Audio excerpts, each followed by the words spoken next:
The American Southwest was home to a civilization that built massive stone cities and cliff faces, created extensive trade networks spanning thousands of miles, and then mysteriously abandoned everything. The Ancestral Puebloans, formerly called the Anasazi, weren't primitive hunter-gatherers. They were sophisticated engineers, astronomers, architects, and traders who thrived in one of Earth's harshest environments for over 1,000 years. Then, around 1300 CE, they vanished from their greatest cities, leaving behind ruins that still confuse archaeologists. Today we're going deep, from the cliff dwellings everyone's heard of down to archaeological discoveries that don't make it into textbooks, and finally into the abyss of mysteries that may never be solved. Cliff Palace at Mesa Verde, Colorado, built around 1190 CE, contains 150 rooms and 23 kivas, circular ceremonial chambers built into a massive alcove 89 feet deep. The structures are made from sandstone blocks, wooden beams, and mortar. What tourists don't realize, these cliff dwellings were only occupied for about 75 to 100 years before being abandoned around 1300 CE. They weren't ancient eternal cities. They were a late development, possibly defensive structures built during a period of increasing violence and resource scarcity. The alcoves provided protection from the elements and potential enemies, but they also required hauling every drop of water, every basket of corn, and every piece of firewood up dangerous cliff paths. Living there was hard work, suggesting people had strong reasons to accept the difficulty. Chaco Canyon in New Mexico contains the ruins of massive great houses, like Pueblo Bonito, a 4-story structure with over 600 rooms built between 850 to 1150 CE. The construction required over 200,000 timbers, many carried from forests 50 miles away. Roads up to 30 feet wide radiate from Chaco, stretching over 400 miles to connect to outlying communities. The roads are too wide for foot traffic alone and run in unnaturally straight lines, sometimes cutting staircases into cliff faces rather than following easier terrain. This suggests the roads had ceremonial significance, not just practical transportation purposes. At its peak around 1100 CE, Chaco was the center of a regional system involving dozens of communities. Then around 1150 CE, construction stopped. By 1200 CE, Chaco was largely abandoned. The Ancestral Puebloans transformed one of North America's harshest environments into productive farmland. Their primary crops, corn, beans, and squash, were introduced from Mesoamerica centuries earlier, but they developed sophisticated techniques to make agriculture work in an arid landscape. Check dams slowed water runoff, terraces captured sediment and moisture, and carefully placed fields took advantage of every reliable water source. Corn made up approximately 3/4 of their diet according to coprolite studies, analysis of fossilized feces, and conducted by paleonutritionist Carl Reinhard of the University of Nebraska.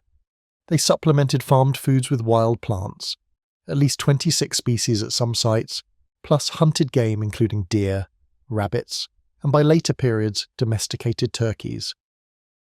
The Ancestral Puebloans never developed writing as we understand it, but they left thousands of petroglyphs and pictographs carved and painted on cliff faces across the southwest.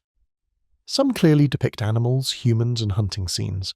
Others show geometric patterns, spirals, and symbols whose meanings are lost. A few panels might record astronomical events. At Chaco Canyon, a petroglyph near Fajada Butte shows a spiral that's illuminated by a dagger of light during the summer solstice created by sunlight passing between 3 stone slabs. This wasn't accident. It was deliberate astronomical marking discovered in 1977. Similar solar markers appear across the region. They understood celestial cycles and built them into their architecture and rock art. Between 1275 to 1300 CE, the Ancestral Puebloans abandoned Mesa Verde, Chaco Canyon, and dozens of other sites across the Four Corners region. Archaeological evidence shows people left quickly.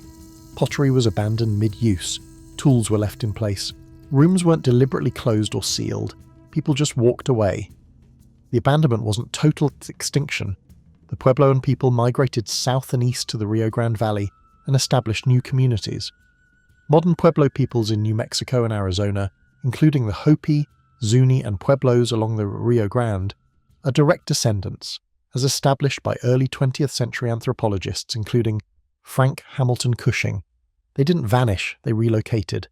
But why they left so suddenly and completely remains debated. For decades, archaeologists pointed to tree ring data showing a severe drought from 1276 to 1299 Common Era, called the Great Drought. In an already arid region where agriculture required careful water management, a 23-year drought would be catastrophic. Crops would fail, stored food would run out, and people would be forced to migrate to regions with more reliable water sources. This explanation is neat, simple, and partially correct, but recent research shows it's not the complete story. Archaeologist Linda Cordell of the University of New Mexico, who won the prestigious A.V. Kidder Medal for eminence in American archaeology, told the New York Times in 1996 that nobody is talking about great droughts anymore. Other droughts occurred throughout ancestral Puebloan history without causing mass abandonment. The Great Drought was a factor, but something else made this drought different. Pueblo Bonito has over 600 rooms, but evidence suggests only 50 to 100 people lived there permanently. Most rooms show no signs of habitation, no hearths, no trash, no wear patterns on floors. Instead, they were filled with stored goods: pottery, turquoise, macaw feathers, copper bells, and cacao from Mexico, over 1,000 miles away. Pueblo Bonito wasn't a city. It was a ceremonial centre and redistribution hub. Communities from across the region would journey to Chaco for seasonal ceremonies, bringing tribute and receiving ritual knowledge and prestige goods. The system was similar to medieval European pilgrimage sites, where religious authority translated into economic and political control. When Chaco's power declined around 1150 CE, it wasn't because the city was destroyed, it was because people stopped making pilgrimages. Excavations at several ancestral Puebloan sites found remains of scarlet macaws and thick-billed parrots, tropical birds native to Mexico. Some sites show evidence of macaw breeding aviaries. Macaws weren't food, they were ritual objects. Their brilliant feathers were used in ceremonies and as status symbols. Trading for live macaws required connections to Mesoamerican civilizations over 1,000 miles away, and the ability to keep tropical birds alive in the high desert. Turquoise, mined in New Mexico, has been found in elite burials in central Mexico, suggesting the trade went both ways. This proves the ancestral Puebloans weren't isolate. They were part of long-distance trade networks connecting the American Southwest to Mesoamerican civilizations. You would have lived with your mother's extended family in a matrilineal society where clan identity passed through the female line. Women owned houses and controlled important resources, though both genders had crucial roles. Men likely did most of the farming, clearing mesa tops and managing the carefully engineered field systems. Women spent hours daily grinding corn on stone metates, back-breaking labour that left distinctive wear patterns on skeletal remains. Children helped with processing yucca fibres for textiles by chewing leaves to separate fibres, gathering wild plants and learning crafts. People specialised. You might have been a particularly skilled potter, weaver or jewellery maker, with your goods used locally or traded over long distances. Before 700 CE, ancestral Puebloans wove textiles from yucca, agave, milkweed, human, and dog hair, and strips of rabbit pelts for warm blankets. The introduction of cotton, traded from the south, as it couldn't grow in Colorado's short growing season, revolutionized textile production. They developed the upright loom, whose efficiency influenced textile production across the southwest. By 700 to 1100 CE, they were producing cotton blankets, belting, breechcloths, shirts, kilts, and decorated textiles using tie-dye, embroidery, and complex weaving patterns. Men typically wore breechcloths and women wore aprons, with both using yucca fibre sandals and turkey feather robes in winter. Fabric became a luxury good for trade and gift exchange, with painted textiles marking high status. Turkeys were domesticated during the Basket Maker III period, 500 to 750 Common Era, and became crucial to ancestral Puebloan life. Initially kept for feathers used in blankets and ceremonies by the Pueblo III period 1150 to 1300 CE, turkey meat became a dietary staple. Washington State University archaeologist William Lipe calculated that raising one turkey per person annually could consume roughly 1/4 of the maize harvest. Archaeological evidence from Jonathan Driver's research shows a clear pattern.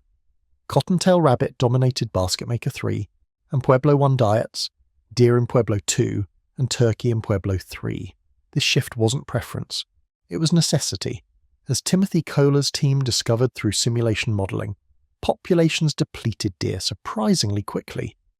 Turkey bones became prevalent after 1150 CE precisely as deer bones virtually disappeared, with both people and turkeys competing for the same corn supply.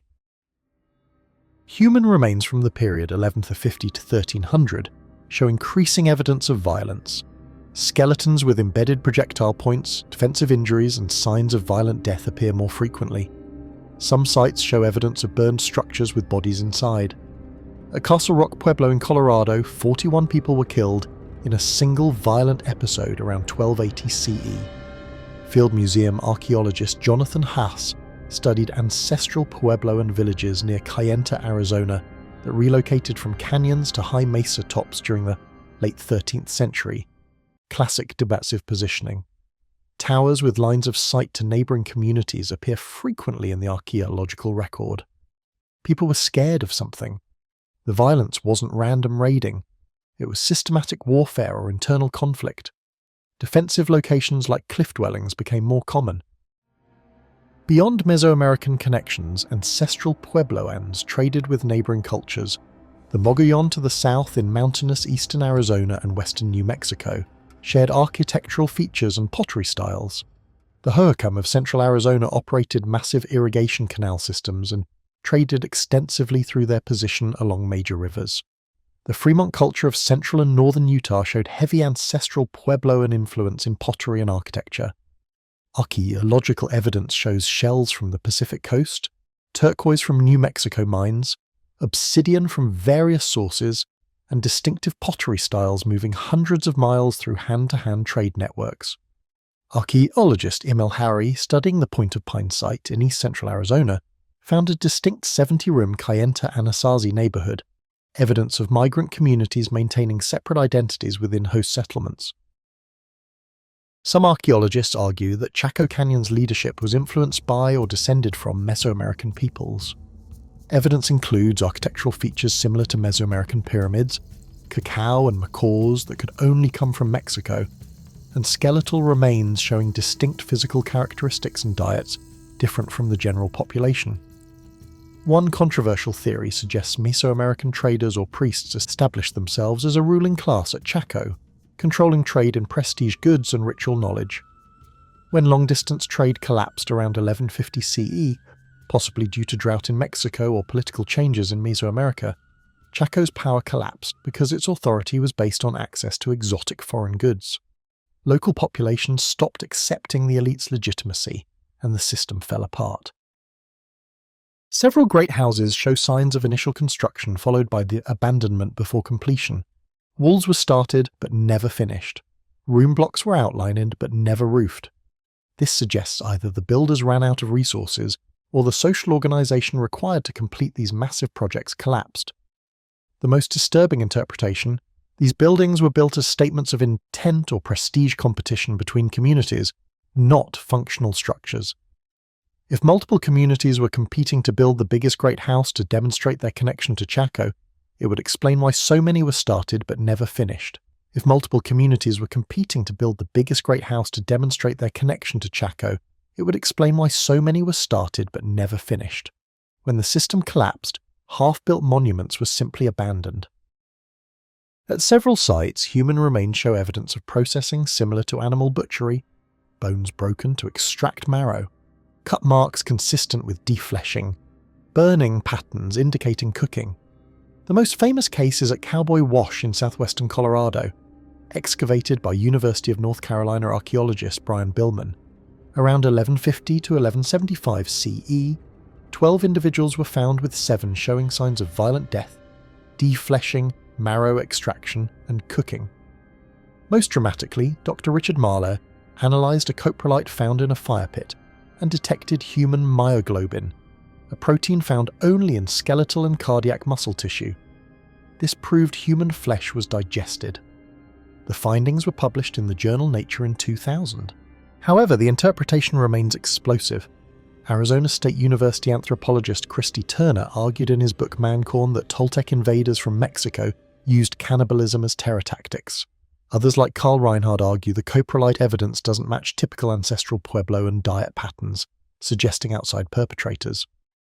Archaeologist James Potter, excavating at Sacred Ridge near Durango, found similar evidence from around 800 and interpreted it as ethnic conflict during social breakdown. Some archaeologists interpret this as survival cannibalism during famine. Others argue it was ritual violence intended to terrorize enemies, till others suggest it was witchcraft accusation execution, suspected witches killed and their bodies destroyed to eliminate supernatural threats. Modern Pueblo peoples, including Hopi and Zuni descendants, strongly reject cannibalism interpretations, with some arguing archaeologists are projecting assumptions onto ambiguous evidence. The ancestral Puebloans built sophisticated water management systems, check dams to slow runoff, terraces to capture sediment and moisture, irrigation ditches to direct water to fields. At Fairview Reservoir in Mesa Verde, now dry, ancestral builders created a system large enough to water entire settlements. Some cliff dwellings were positioned near springs that dripped through porous sandstone from check dams built above alcoves. But access to water wasn't equal. At some sites, elite residences had direct access to the best water sources, while common residences had limited access. This proves social hierarchy existed, with elites controlling critical resources. When drought struck, the people who controlled water would have controlled survival. This might explain why violence increased. If elites were hoarding water and food while commoners starved, internal revolt becomes likely. The abandonment might not have been everyone leaving together peacefully. It might have been social collapse, with commoners killing elites and fleeing before retribution came. At Mesa Verde, many rooms show evidence of being used initially for habitation, then later for storage, then finally being sealed and abandoned. Grinding stones used for processing corn decrease in later levels while storage vessels increase. This suggests people were storing food rather than consuming it immediately, possibly hoarding against scarcity. In the final occupation phases, some rooms were used for burials, even though ancestral Puebloans typically buried their dead outside settlements. This might indicate desperation, people too weak or fearful to venture outside to bury the dead. The archaeological evidence suggests the final decades weren't gradual decline, but acute crisis, with normal social behaviours breaking down. The Mogollon culture, inhabiting mountainous regions south of the ancestral Puebloans from approximately 200 to 1450, shared many traits but maintained distinct identity. Named by archaeologist Emil W. Horry in 1936, the Mogollon built pit houses earlier than Puebloans, and created distinctive Mimbres black-on-white pottery. Archaeological evidence suggests substantial interaction. Pottery styles influenced each other, architectural techniques spread across boundaries, and by 1250 to 1450, Western Mogollon peoples merged physically and culturally with ancestral Puebloans during the same period of migration and abandonment. Modern Western Pueblo peoples, Hopi, Zuni, Acoma, claim descent from both traditions. This suggests ancestral Puebloan and Mogollon are archaeological classifications that don't perfectly match how people understood their own identities.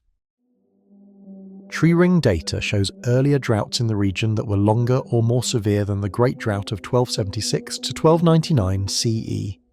A megadrought from 1130 to 1180 CE was actually worse in some areas, occurring right during Chaco's decline. Yet people adapted without mass abandonment from the entire region.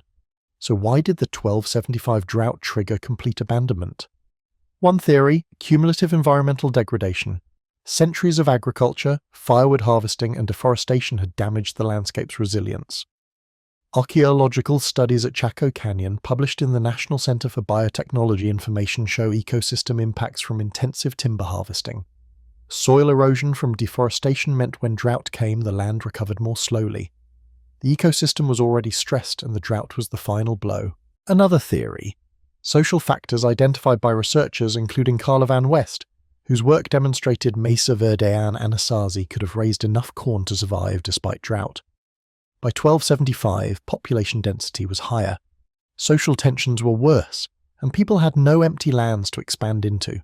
Earlier droughts occurred when people could simply move to unoccupied areas. By 1275, everywhere was full, so drought triggered violent competition rather than peaceful migration. At several locations, great kivas were deliberately filled with trash and sealed. Rooms were burned intentionally, not by accident.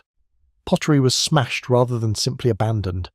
Stephen Lexon noted that at Point of Pines, most of the rooms in the Kayenta neighborhood were intentionally burned, with all of their contents as well as several occupants in place.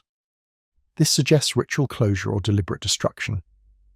Were people destroying their own sites as they left, perhaps to prevent enemies from using them? Were they ritually killing buildings the way some cultures broke pottery to release the spirits of the dead?